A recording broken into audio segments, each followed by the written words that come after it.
You're in the water loop.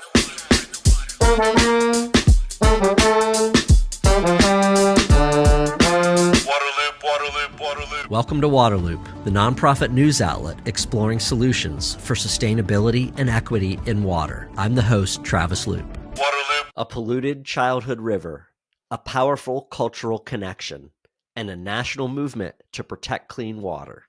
In this episode, Beth Roach, Vice Chair of the Nottoway Indian Tribe of Virginia and a leader at the Sierra Club, shares her journey from growing up near the unhealthy James River to organizing tribal cleanups and shaping national water policy. We talk about the return of wildlife, the rollback of protections, and how relationship building remains key to resilience and justice in today's water world. This episode is part of the Color of Water series, a collaboration with the Water Hub and co-hosted with Jose Aranda. Before we dive into the episode, I want to thank you, the audience, for making this platform possible. To support Waterloop, subscribe on YouTube, rate and review the podcast on Spotify and Apple, follow us on social media at The Waterloop, and sign up for email updates at waterloop.org. Thanks for being part of the conversation. Beth, so excited to have you on for this episode. We both are here in North Carolina. I'm a little bit further south on the coast. You're up a bit further north, but hey, that's right, closer to the Outer Banks. I'm down by Cape Fear. Awesome to have a neighbor on here. You are involved in water and the environment through a few different lenses. Could you kind of share where you are at this moment with your work and your mission and what you do?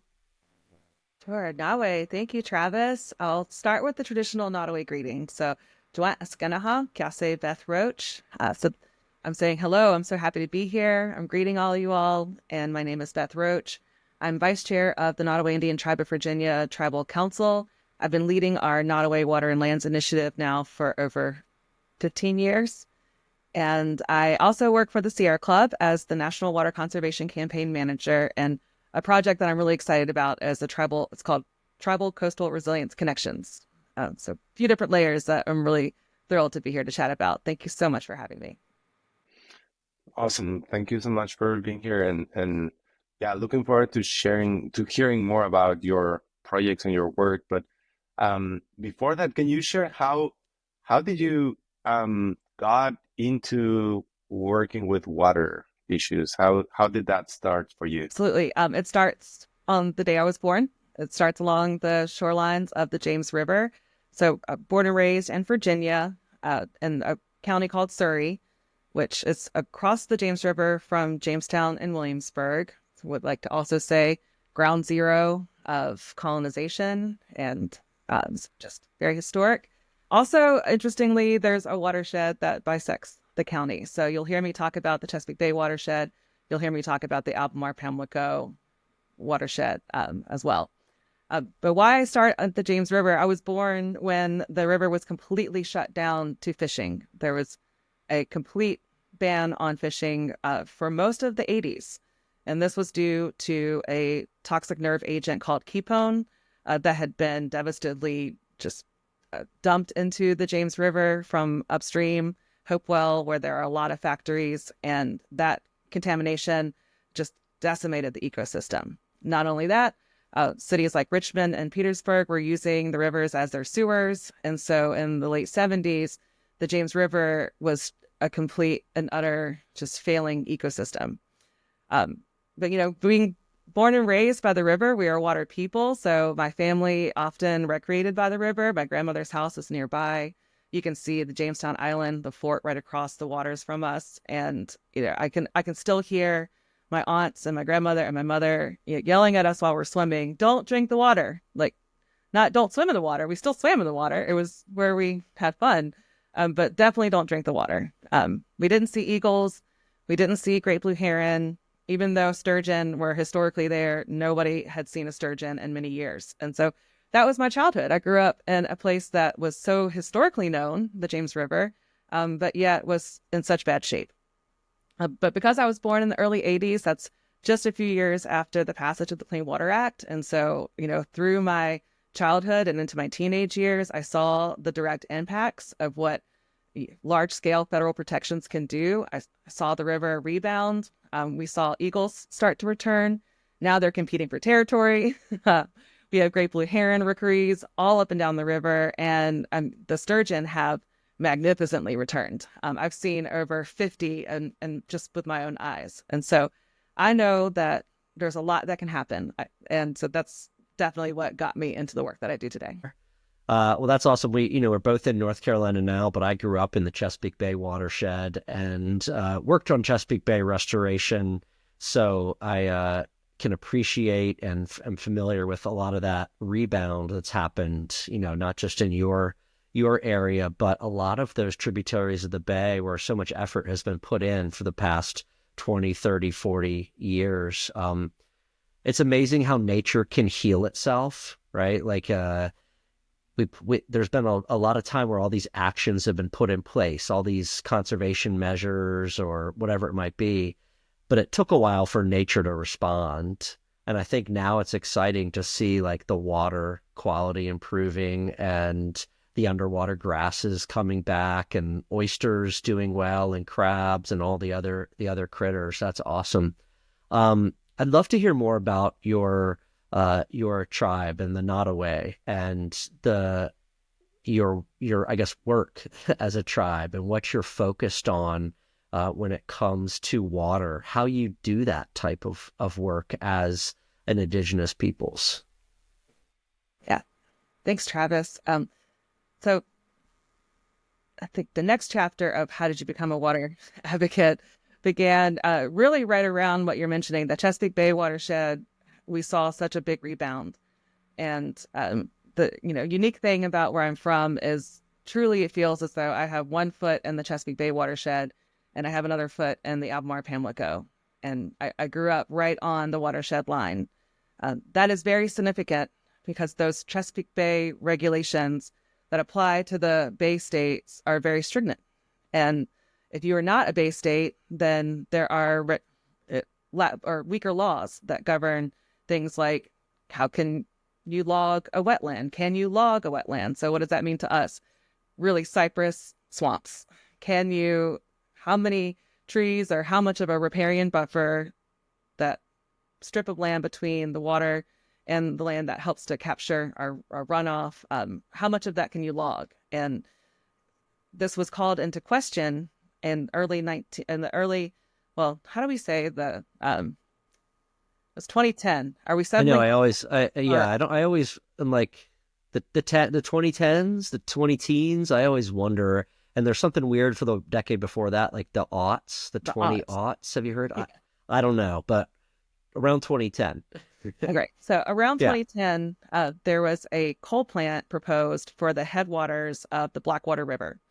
So the Blackwater River and the Nottoway River form at the Virginia-North Carolina state line and form the Chowan. I currently live within a mile of the Chowan, mouth of the Chowan. So I still am in my ancestral watershed.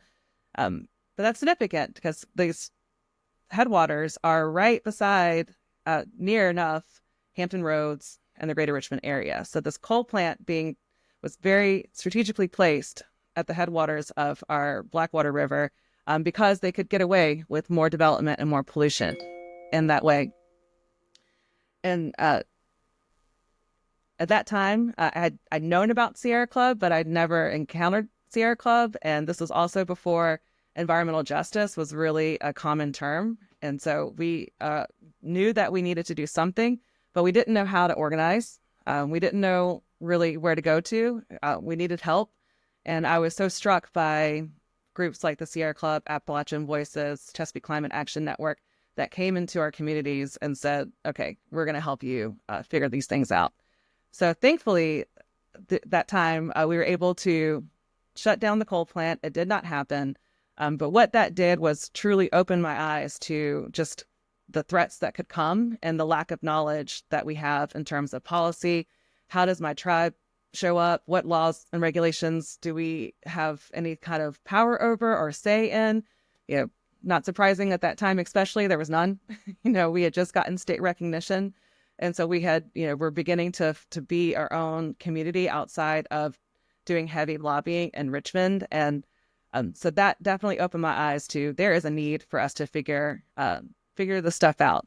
But where I am now, that's definitely not where I started. And so the direct action that we started was actually just a river cleanup. I had spent the first decade of my life as a park ranger for the Virginia State Parks, and as I came into the tribe, there's a very big sense of collective responsibility that when you come into their community, you're bringing your strengths and your gifts and your talents, and that's what's going to help enrich the community. So at that point, I knew how to do river cleanups. I knew how to do kayak trips. I knew how to do nature hikes. And so that's what we did. We started to go by a particular part of the river and do our cleanup. That first year, we picked up over 30 tires, discarded tires, by this one particular boat ramp. We found over a trailer full of trash bags. I can't even remember how many, but just imagine a whole trailer full. And we also found a full bathroom suite. So listeners, imagine what's in your bathroom. You've got a shower, you've got a sink, and what else do you have? You have a commode. So we found all of these fixtures and pulled them all out.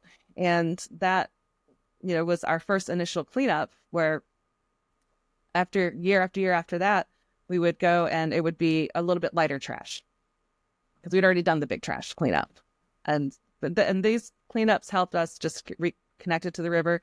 A lot of our folks live in the greater Richmond area or the Hampton Roads area or even the DC area. So having an event for folks to come home to has been really incredibly important to get them connected. But then around year 5 and 6, we started to pick up very old trash, things like beer cans from the 80s, glass soda bottles, which I remember as a kid, but definitely were not being used at that time. So our question became, well, why are we picking up this very old trash? And so I'll pause there just because that's like, how did we start to get back involved? It was really just doing clean river activities that led to observations that led to, okay, what else is happening in the watershed? You touched on so many interesting and relevant points. At the top you mentioned the importance of the Clean Water Act and federal regulations. And we're now living through a time where some of those regulations are at risk of being weakened, if not rolled back. And you've witnessed the impact, the real impact on the river, on people's lives that those regulations can have. And you also touched on the importance of jurisdictions, right? The difference that just a political line, a man-made line can make in terms of policy implementation, which is also very relevant in terms of partisan, not partisan policies, and also tribal governments.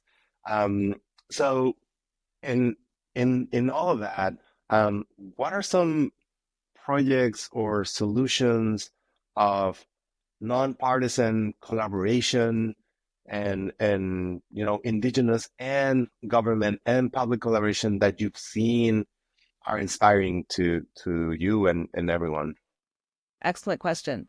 Yes. And so I feel as though the lessons that we learned as a community in terms of what do we need to know about the Clean Water Act? What do we need to know about where we are? How does the Clean Water Act apply to us? We really learned from just being intimately involved with the waters that are important to us. And that finding that old trash gave us insight into the fact that there was this expanding logging that was happening, and that was related to the expansion of a wood pellet industry. And this was all around the same time as what we can all remember Standing Rock and looking at Dakota Access Pipeline. And at that time, all eyes were on this historic moment of hundreds of tribes and people coming together, thousands, to focus on that one issue. But we knew that on the East Coast, we had our own issues. And so I'm looking at logging and my community and the wood pellet industry. Soon after that observation and learning of those difference in policies, we had the Atlantic Coast Pipeline threat start to come through, and that pipeline went through every major North Carolina and Virginia tribal community. And so we all had to really rally together, start to figure out what we can do.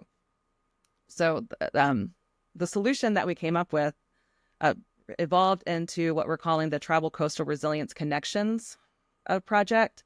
And that is designed to do two things. One, it's to work with our tribal government leaders. That's one section. To work with those water champion advocates and tribal communities that might not be tribal government leaders, but are doing this work in their community. So there's an internal focus. And there's also a very big need for an external focus for folks that are involved in climate resilience or water quality or, state agencies, federal agencies. There's a huge amount of information that they need to know when they're trying to come work with tribal communities all across the country, but especially it's in Virginia, North Carolina, where we are first contact people. We have 200 years of British occupation, treaties that were developed, treaties that were broken, and then you have an American Revolution that comes through, and then that's a whole new set of circumstances that our tribal communities were faced with. And from there, we have major other social changes. We have just Jim Crow, and we have racial integrity things. And so we have race and class that are beginning to emerge. And so when you're coming into our communities to try to work with us, there's a lot that you need to know. And so we also recognize the need to start working with agencies just to develop best practices and create a space that folks can come to ask questions that you would probably feel uncomfortable asking otherwise. But we know that we have to build a community of awareness in order for us to actually get some real work done. That's encouraging to hear that coastal alliance and network come together. The more voices, the more power, right? When you bring people that way. Talk, if you wouldn't mind, shifting a little bit to kind of like your Sierra Club hat. I don't think you take one off and put one on. I think you wear them all at the same time. But tell me about the Sierra Club, your role and fighting for clean water with that, massive, iconic, important organization. That's right. It's a massive, iconic, important organization. That's true. Right? Yeah, that's good. I actually have like the Sierra Club magazine.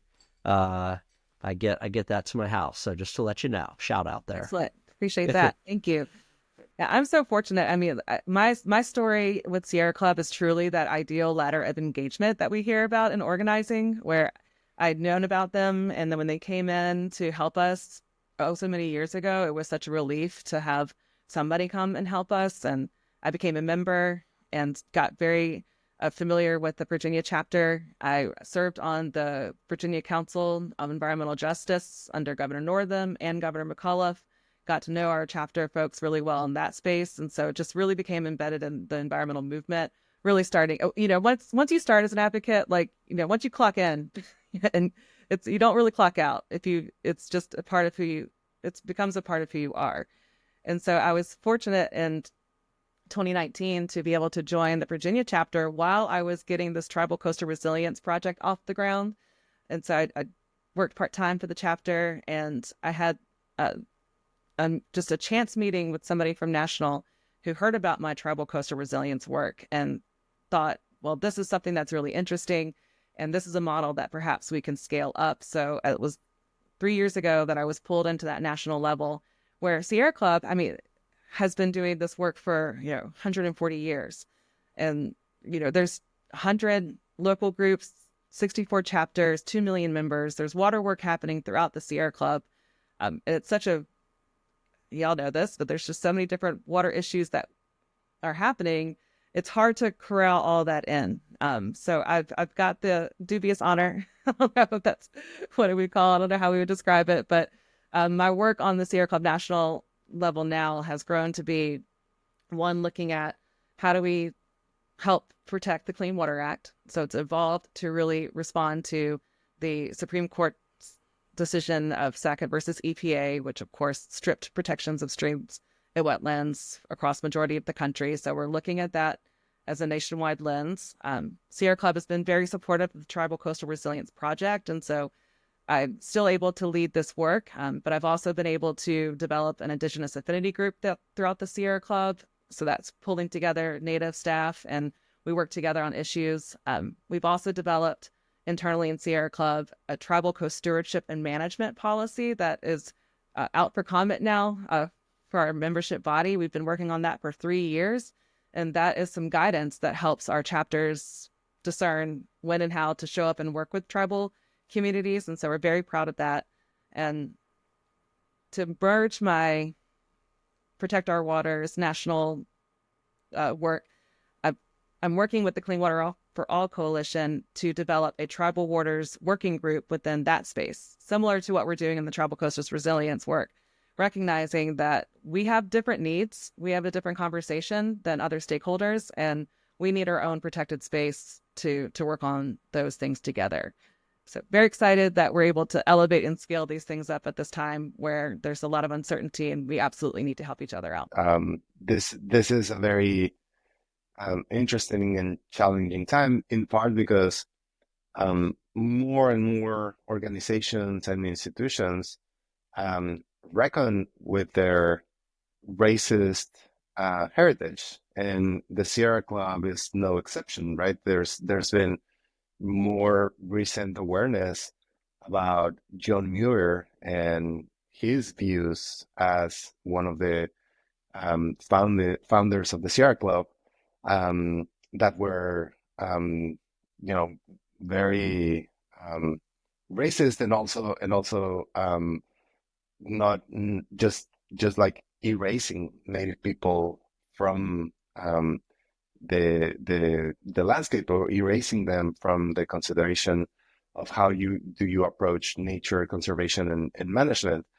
And so while more organizations and institutions are reckoning with that, and that also happened during the pandemic and the George Floyd murder and the reckoning after that, now we see the opposite trend of this if you will, abandonment of critical race theory and diversity, equity, and inclusion efforts throughout the government, right? And so, how do you, as an advocate, as a Indigenous person, how do you approach this in your day-to-day work? Because it's definitely both a short-term and a long-term work, right? It needs to have both ends. So yeah, what have you learned, and how do you think about this work, what we call work on water justice and water equity? Appreciate that question, Jose. My first thought is directly from what I learned from my tribal leaders, mentors, elders, ancestors. And that is, we have been faced with these threats throughout time. We have been, we've had to go stealth in many times of our collective history. I remember the early days of political correctness, right? Where we were all talking about, are you politically correct? Are we saying things politically correct? That was the buzz term. And then there was pushback on that. Okay, so politically correctness goes away. And now we have a rise in a little bit more equality, but that's really just looking at gender. Are women on the same par as men? And then the conversation got interesting. It was like, well, are all women equal? Is a white woman's experience different than a woman of color? Absolutely. So that conversation changed a bit. And I'll tell you, I came up through the political correct term era while I was a state park ranger. And at that point, I was very clear on, I'm wearing a badge, I'm wearing green pants and a brown shirt. I have to say whatever it is that the folks are saying. And I'm really proud of the work that I did at that time to level the interpretation of what a Native person's experience would be versus what an enslaved African person's would be versus what a white settler's experience would be. So there was a bit more of that.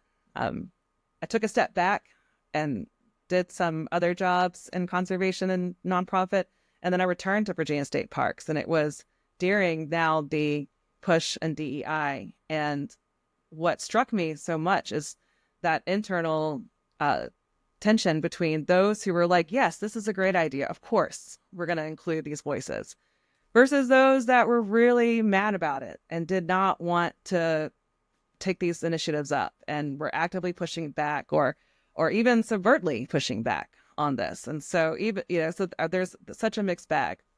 And what I've learned in all of these cases is that really the work boils down to the relationships that you have with one another.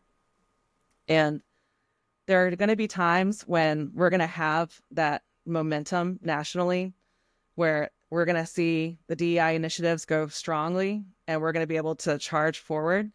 And like we're seeing now, we're seeing a huge pushback. And it doesn't mean that our work stops. It doesn't mean that I'm not going to continue to work with state agencies and federal agencies and nonprofit people and develop these relationships and say these things. Am I going to be as loud about it? Maybe not. I might need to be very strategic about when I have those conversations. Another thing that I think we need to think about is this is not perhaps a safe time to shine lights on our communities when there are targets being put on the backs of initiatives. Is now the right time to say, hey, look at me? It's a question that we have.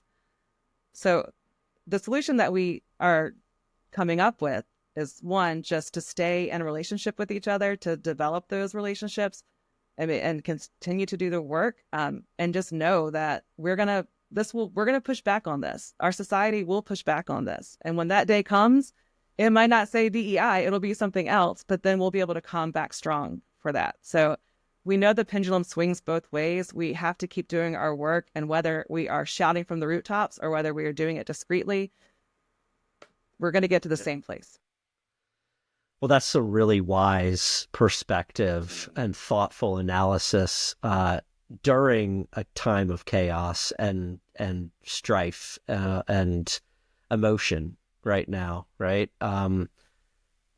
That's probably not a realization that someone comes to, or an approach someone comes to overnight. That's thinking for the past several months, but then also tapping into the knowledge and experience of those who have come before, right? Who've been through the pendulum swings, and they have advice on how to ride it out, right? If you will. So, what's next for you? You've kind of talked about your past, the present. I always like to know what somebody's future looks like. What's some exciting stuff you have on the horizon? But what if you would like to do more and learn more about the Supreme Court's Sackett versus EPA, what that means? There's a campaign called the Protect Our Waters campaign, and we're putting a call out for folks to participate in the campaign. And so there's opportunities in every state to strengthen the laws that govern your streams and your wetlands. And I'll just put a plug in. There are tribal waters and groups in every one of our states. And so there's absolutely room to build relationships with these communities. And the work that we do with Tribal Coastal Resilience Connections is to be a resource for you to come and talk to us about questions you might have. And so we've got conversations happening in South Carolina as well. And so, there are other places that we're looking at. And but I would most want people just to take a look at what's in their own backyard and just get really, really acquainted with that favorite waterway, that place that you can protect, and start to look around, start to observe. And then from there, you're going to see undoubtedly places that you can connect to. Well, Beth, thank you so much for your perspective and for all your work. I look forward to joining you out on the water. As we say in Nottoway, awana ike awale. Water is life. Mm-hmm. Thank you, Beth. Thanks for listening. If you want to support Waterloop's ongoing exploration of water solutions, subscribe on YouTube, rate and review the podcast on Spotify and Apple, follow us on social media at The Waterloop, and sign up for email updates at waterloop.org. Until next time, be water, my friends. You're in the Waterloop.